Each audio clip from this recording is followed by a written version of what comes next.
ഇന്നലെ രാവിലെയാണ് ജാസ്ലിയുടെ മസ്തിഷ്ക മരണം സ്ഥിരീകരിച്ചത്. ജാസ്ലിയുടെ കരളും വൃക്കകളും 2 കണ്ണുകളും കോട്ടയം മെഡിക്കൽ കോളേജിലെ രോഗികൾക്കാണ് ദാനം ചെയ്തത്.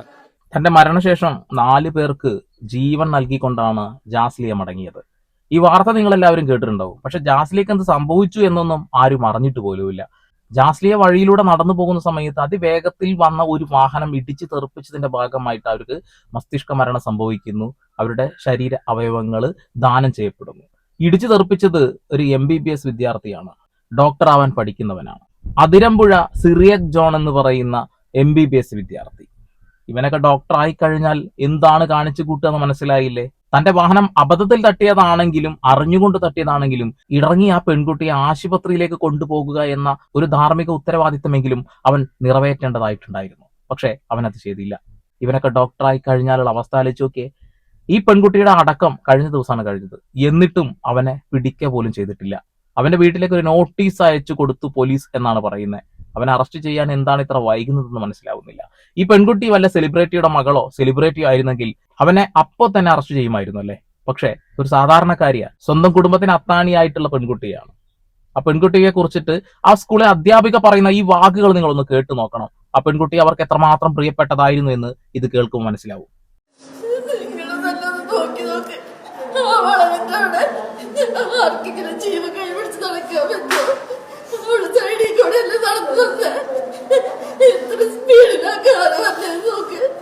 ഞങ്ങളിവിടെ നടക്കുമ്പോ ബാക്കിലേക്ക് തിരിഞ്ഞു നടക്കുക. കാരണം എപ്പോഴും ഒരു വണ്ടി വന്ന് ഇടിക്കണേന്ന് അറിയില്ല. ഞാനിവിടെ വന്ന വർഷം മുതല് ഈ കോളേജിന്റെ മതിലെല്ലാം വണ്ടി ഇടിച്ച് ചിലപ്പോ വണ്ടിയൊക്കെ വളർന്നിങ്ങനെ കിടക്കണ്ടാവും. ഇപ്പൊ ഞങ്ങളുടെ ജാസ്ലിയെ പോയി. ഇനി ഞങ്ങളുടെ ആർക്കും ഒന്നും പറ്റാതിരിക്കുക, എന്തെങ്കിലും ചെയ്യാൻ പറ്റുക.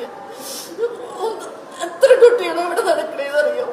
അവിടെ ഹോട്ടലിന്റെ ഫ്രണ്ടിലാണെങ്കിലും വണ്ടി പാർക്ക് ചെയ്ത് കഴിഞ്ഞപ്പോൾ ഞങ്ങൾക്ക് നടക്കാൻ സ്ഥലമില്ല. ഹൈവേ കൂടെയാണ് നടക്കേണ്ടവര്.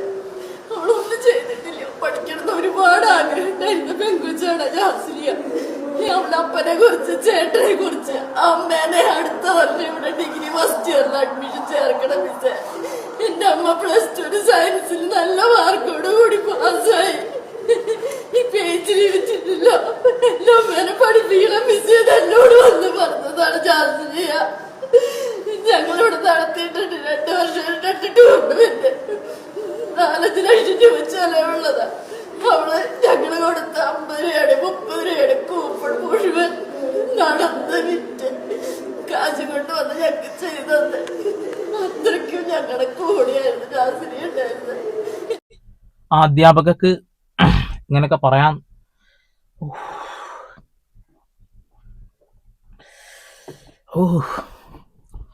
പറയാൻ പറ്റുന്നില്ല.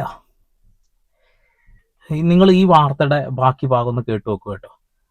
ഈ നാറി ഉണ്ടല്ലോ, പെൺകുട്ടിയെ ഇടിച്ചിട്ട് നിർത്താത്ത പയ്യവൻ, അവനെ പോലീസുകാർക്ക് ഒന്ന് പിടിക്കാൻ പോലും കഴിഞ്ഞില്ല എന്നുള്ളതാണ്. അവന്റെ അച്ഛനും ഒരു ഡോക്ടറാണ്. അവൻ ഇപ്പോൾ ഡോക്ടറാണ് പഠിച്ചുകൊണ്ടിരിക്കുക. കുടുംബത്തിന് അത്താണിയായിട്ടുള്ളൊരു പെൺകുട്ടിയാണ് അവൻ ഇല്ലാണ്ടാക്കിയിട്ടുള്ളത്. ഇവിടുത്തെ നിയമമൊക്കെ മാറേണ്ടതായിട്ടുണ്ട്. നിയമം മാറുമെന്ന് എനിക്ക് പ്രതീക്ഷ ഒന്നുമില്ല. നമ്മുടെ നിയമ സംവിധാനങ്ങളിൽ ചില മാറ്റങ്ങളൊക്കെ വരേണ്ടത് അനിവാര്യമായിട്ടുള്ള കാര്യമാണ്. ഒരാളെ ഇടിച്ചു നിർത്താതെ പോയാൽ കൊലക്കുറ്റം തന്നെ ശിക്ഷിക്കുകയും അയാളെ ജീവപര്യന്തം ശിക്ഷിക്കാനുള്ള നടപടികളുമാണ് എടുക്കേണ്ടത്. റോട്ടിലൂടെ നടന്നു പോകുമ്പോൾ നമുക്ക് സത്യം പറയട്ടെ ഭയമാണ്. ബൈക്ക് ഓടിച്ചു പോവുകയാണെന്നുണ്ടെങ്കിലും നടന്നു പോവുകയാണെന്നുണ്ടെങ്കിലും ഒരേ ഭയം തന്നെയാണ്. ഇങ്ങോട്ട് വന്ന് ഇടിച്ചു കയറുന്ന ആളുകളാണ് ഏറ്റവും കൂടുതൽ. വാർത്തയുടെ കുറച്ച് ഭാഗങ്ങളൊന്ന് കേൾക്കണം നിങ്ങൾ. ഇത് സിറിയക് പി ജോർജ്. അങ്കമാലിയിലെ BCom വിദ്യാർത്ഥിനി ജാസ്ലിയ ജോൺസനെ ഇടിച്ചു തെറിപ്പിച്ച് നിർത്താതെ പോയ XUV വാഹനമോടിച്ച മാഞ്ഞാലി ചാലക്ക മെഡിക്കൽ കോളേജിലെ ഹൗസ് സർജൻ വിദ്യാർത്ഥി. ഇക്കഴിഞ്ഞ 28-ാം തീയതിയായിരുന്നു ദാരുണമായ അപകടം. ഇടിയുടെ ആഘാതത്തിൽ ജാസ്ലിയ തെറിച്ചു വീണു. അപകടത്തിന്റെ ഭീകരത CCTV ദൃശ്യങ്ങളിൽ വ്യക്തം. ജോസഫ് എന്ന സിനിമയൊക്കെയാണ് പെട്ടെന്ന് ഓർമ്മ വന്നത്. ആരോഗ്യവതിയായിട്ടുള്ള ഒരു പെൺകുട്ടി, നാടിനും വീടിനും കോളേജിനും അത്ര പ്രിയപ്പെട്ട ഒരു പെൺകുട്ടി. അവർക്ക് ഇങ്ങനെ ഒരു കാര്യം സംഭവിക്കുമ്പോൾ നമ്മുടെ വീട്ടിലെ മക്കൾക്കാണ് ഇത് സംഭവിച്ചത് എന്ന രീതിയിൽ വേണം നിങ്ങൾ എടുക്കാം. കാരണം ഒരാളെ ഉപദ്രവിക്കാതെ ജീവിക്കാൻ വേണ്ടി കഷ്ടപ്പെടുന്ന ഒരു പെൺകുട്ടിയാ. നമ്മുടെ മക്കളെ കുറിച്ച് നിങ്ങൾ ചിന്തിക്കണം. ആ പെൺകുട്ടിയുടെ ഏറ്റവും അടുത്ത സുഹൃത്തുക്കൾ പറയുന്നത് കൂടി നിങ്ങൾ കേൾക്കണം.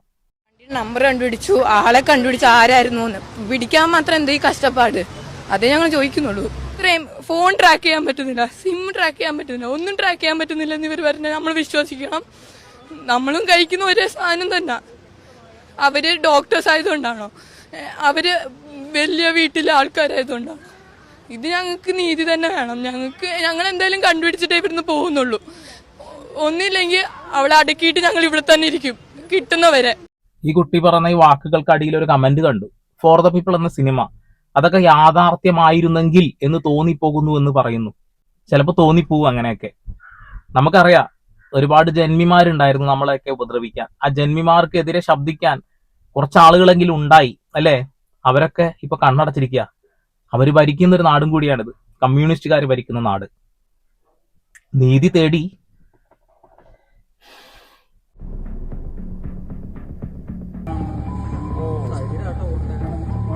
സിറിയക്കിനെ നേരത്തെ തന്നെ തിരിച്ചറിഞ്ഞെന്ന് പോലീസ്. അക്യൂസിനെ ഐഡന്റിഫൈ ചെയ്തിട്ടുണ്ട്. സിറിയക്ക് എന്ന് പറയുന്ന ആളാണ്, കോട്ടയം സ്വദേശിയാണ്. അയാൾ മെഡിക്കൽ വിദ്യാർത്ഥിയാണ്.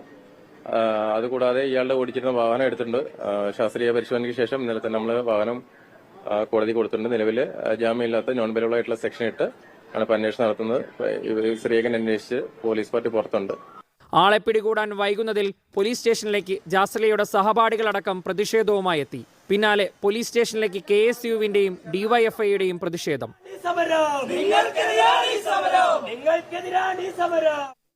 DYFIക്ക് ശബ്ദമുയർത്താൻ തോന്നിയതിൽ വളരെയധികം സന്തോഷമുണ്ട്. സ്വന്തം രാഷ്ട്രീയ പാർട്ടിയാണ് ഇവിടെ ഭരിക്കുന്നത് എന്ന ബോധം ഉണ്ടായിട്ട് പോലും നിങ്ങൾ പ്രതികരിച്ചല്ലോ, സന്തോഷമുണ്ട്.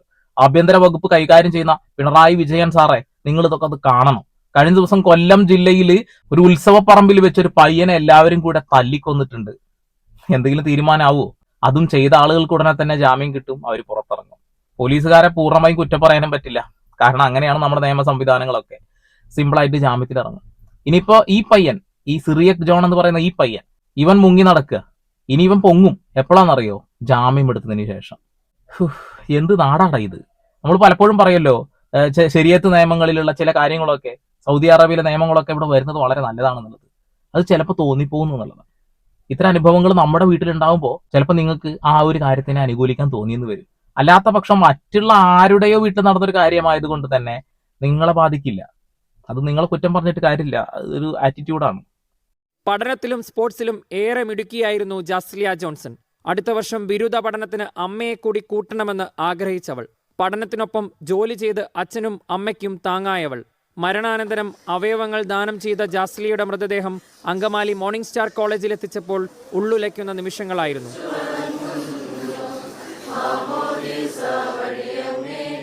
ഇന്നലത്തെ ഒരുപാട് വീഡിയോസ് ഉണ്ട്, അതൊന്നും ഇവിടെ കാണിക്കാൻ വയ്യ. മാനസികമായി നമ്മൾ തളരുക എന്നുള്ളതാണ്. സത്യത്തിൽ ഇങ്ങനെ റിയാക്ഷൻ വീഡിയോ ചെയ്യുന്ന സമയത്ത് നമ്മൾ കുറച്ചെങ്കിലും ധൈര്യമൊക്കെ ഉണ്ടാക്കിയിട്ട് വേണം സംസാരിക്കുക.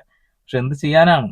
ഇതിനെക്കുറിച്ച് റിയാക്ട് ചെയ്യാൻ വേണ്ടി വീഡിയോ ഡൗൺലോഡ് ചെയ്യുന്നു, അത് കഴിഞ്ഞ് അത് എഡിറ്റ് ചെയ്ത് നിങ്ങളുടെ മുന്നിലേക്ക് എത്തിച്ച് വീണ്ടും അത് റിയാക്ട് ചെയ്യുമ്പോൾ 1-2-3 തവണ വീണ്ടും കാണുകയാണ്. മനസ്സിന് ഭയങ്കര അധികം വിഷമം തോന്നുന്നുള്ളതാണ്. ജാസ്ലിയെ പോലെയുള്ള കുട്ടികളുടെ അവസ്ഥ ഇനി ഉണ്ടാവരുത്. റോഡിലൂടെ അതിവേഗത്തിൽ പോകുന്ന വാഹനങ്ങൾ അതിന് എന്തെങ്കിലും രീതിയിലുള്ളൊരു കടിഞ്ഞാൺ ഇടണം. ഇപ്പൊ ബൈക്കിന്റെ വേഗത എന്ന് പറഞ്ഞാൽ 50-ൽ മുകളിൽ ഓടിക്കരുതെന്നാണ് നിയമം. പക്ഷെ നമ്മുടെ കയ്യിലുള്ള വാഹനങ്ങൾ 125 cc മുകളിലായിട്ട് അങ്ങോട്ട് കയറി പോവുക. അങ്ങനെയെങ്കിൽ 50 കിലോമീറ്ററിന് മുകളിൽ വേഗത്തിൽ ഓടിക്കാൻ കഴിയുന്ന വാഹനങ്ങൾ ഇവിടെ വരാൻ പാടില്ല, വിൽപ്പന നടത്താൻ പാടില്ല. അതിനൊരു സംവിധാനമാണ് ഒരുക്കേണ്ടത്. അതുപോലെ കാറിനുമുണ്ട് നിയമങ്ങൾ. എന്നാൽ കാറിന്റെ CC ഒക്കെ എവിടെയാണ് കിടക്കുന്നത്? 800 cc മുതൽ അങ്ങ് പോവുകയാണ് മുകളിലോട്ട്, അല്ലെ? അപ്പൊ ആ വാഹനവും 50 കിലോമീറ്ററോ അല്ലെങ്കിൽ 100 കിലോമീറ്ററോ മുകളിലേ ഓടിക്കാൻ കഴിയുള്ളൂ. അത് ആദ്യം മനസ്സിലാക്കുക. അപ്പൊ ഇവിടെയുള്ള നിയമങ്ങളാണ് കോമഡി എന്നുള്ളതാണ്. ഏതെങ്കിലും ഒരാൾ ഹെൽമെറ്റ് ഇടാതെ പോവുകയാണെന്നുണ്ടെങ്കിൽ പോലീസുകാർ എറിഞ്ഞിട്ട് പിടിക്കും. സീറ്റ് ബെൽറ്റ് ഇട്ടിട്ടില്ല എന്നുണ്ടെങ്കിൽ വീട്ടിലേക്ക് നോട്ടീസ് വരും, ഉടനെ തന്നെ പിടിച്ചു കൊണ്ടുപോക്കൊക്കെ. ആരെങ്കിലും ഒരാൾ വാഹനത്തിൽ മോഡിഫിക്കേഷൻ ചെയ്തു പറഞ്ഞാൽ ഉടനടി പിടിയാ. പക്ഷെ ഒരാൾ ഇടിച്ചു കൊന്നിട്ട് 5 ദിവസമായിട്ട് അവനെ തൊടാൻ പോലും കഴിഞ്ഞിട്ടില്ല, അവൻ ഇനി ജാമ്യത്തിൽ ഇറങ്ങും. എന്നതിന് ശേഷം സ്റ്റേഷൻ ജാമ്യത്തിൽ ഒന്ന് ജസ്റ്റ് പിടിക്കും, പുറത്താക്കും. ഇതാ സംഭവിക്കാൻ പോകുന്നേ. ആഭ്യന്തര വകുപ്പ് പരാജയമാണെന്ന് ജനങ്ങളെ കൊണ്ട് പറയിപ്പിക്കാതിരിക്കുകയാണ് ആദ്യം പിണറായി വിജയൻ സാറേ നിങ്ങൾ ചെയ്യേണ്ടത്. കമ്മ്യൂണിസ്റ്റ് മാർക്സിസ്റ്റ് പാർട്ടി അധപ്പതിക്കരുത് എന്നാണ് എനിക്ക് പറയാനുള്ളത്. ഒരു സഖാവ് ആയതുകൊണ്ട് തന്നെയാണ് തുറക്കെ ഞാൻ വിളിച്ചു പറഞ്ഞത്. നിങ്ങൾ ഒരു കോൺഗ്രസ്സുകാരൻ പറയുമ്പോഴോ ഒരു BJP കാരൻ പറയുമ്പോഴോ അത് മറ്റൊരു രാഷ്ട്രീയക്കാരൻ പറയുകയാണെന്ന് പറയും. ഞാൻ കമ്മ്യൂണിസ്റ്റുകാരനായതുകൊണ്ട് തന്നെയാണ് പറയുന്നത്. ഈ പ്രശ്നങ്ങൾക്കൊക്കെ പരിഹാരം കാണാൻ കഴിഞ്ഞിട്ടില്ലെങ്കിൽ തുടർ ഭരണം കൊണ്ട് ഒന്നുമില്ല, ഒരു കാര്യമില്ല എന്നുള്ളതാ. ശരിയാണ്, വികസനങ്ങൾ ഒരുപാട് പിണറായി വിജയൻ സർക്കാർ നടത്തിയിട്ടുണ്ട്, ഒരുപാട് നല്ല കാര്യങ്ങൾ ചെയ്തിട്ടുണ്ട്. പക്ഷേ മനുഷ്യന്മാർക്ക് ജീവിക്കാൻ കഴിയാത്ത രീതിയിൽ ആകുന്നുണ്ട് എന്നുള്ള കാര്യം പറയാതിരിക്കാൻ കഴിയില്ല. പെൻഷൻ തുക കൂട്ടി എന്ന് പറഞ്ഞുകൊണ്ടോ അല്ലെങ്കിൽ ഒരുപാട് പാലങ്ങൾ ഉണ്ടാക്കി എന്ന് പറഞ്ഞുകൊണ്ടോ മനുഷ്യന്മാരുടെ ജീവൻ പോകുന്നുണ്ട് എന്നുള്ള കാര്യം കണ്ണടച്ചിട്ടാക്കാൻ കഴിയില്ല എന്നുള്ളതാ. ആ കുട്ടി മരണപ്പെട്ട സ്ഥലമില്ലേ, അവിടെ അശാസ്ത്രീയമായിട്ടാണ് റോഡ് നിർമ്മിച്ചത് എന്നൊക്കെയാണ് പറയുന്നത്. അവിടുത്തെ കോളേജ് അധികൃതർ തന്നെയാണ് പറയുന്നത്. തീരുമാനങ്ങൾ ഉണ്ടാക്കേണ്ടത് സർക്കാർ തന്നെയാണ്. അമിത വേഗത്തിൽ ഓടുന്ന ഇത്തരം വാഹനങ്ങൾ എന്തുകൊണ്ടാണ് നിങ്ങൾക്ക് ഒരു വേഗപ്പൂട്ട് ഇടാൻ കഴിയാത്തത്? ഒരുപാട് പ്രശ്നങ്ങളുണ്ട്. സംസാരിച്ചാൽ ചിലപ്പോൾ നമുക്ക് ഈ വീഡിയോയിൽ അവസാനിപ്പിക്കാൻ കഴിയില്ല. പ്രഹസനങ്ങൾ ഒരുപാടുണ്ട്. MVDയുടെ ഭാഗത്തു നിന്നാണെന്നുണ്ടെങ്കിൽ കേരള പോലീസിന്റെ ഭാഗത്തു നിന്നാണെങ്കിലും. മോഡിഫിക്കേഷൻ ചെയ്ത ഉടനടി പിടി, അല്ലെ? ഒരാൾ ഇടിച്ച് കൊന്നു കഴിഞ്ഞാൽ കാത്തിരിക്കുകയാണ് നോട്ടീസ് അയച്ചിട്ട് അവൻ പോലീസ് സ്റ്റേഷനിലേക്ക് വരുമെന്ന് കരുതിക്കൊണ്ട്. ഞാനെന്ത് പറയാനാണ്? ഇങ്ങനെയുള്ള അവസ്ഥകൾ നമുക്ക് ഉണ്ടാവാതിരിക്കാൻ വേണ്ടിയിട്ട് നമ്മൾ തന്നെ മുൻകരുതലെടുക്കുക. വലിയ ഇരുമ്പുകൂട്ടിലും കയറി നടക്കേണ്ടി വരും റോട്ടിലൂടെ. വേറെ എന്ത് പറയാനാ? പരമാവധി ഷെയർ ചെയ്യുക. വീണ്ടും വരെ പുതിയ വാർത്താവിശേഷങ്ങളുമായി സന്ദീപ് എടപ്പാൾ സൈനിങ് ഓഫ്.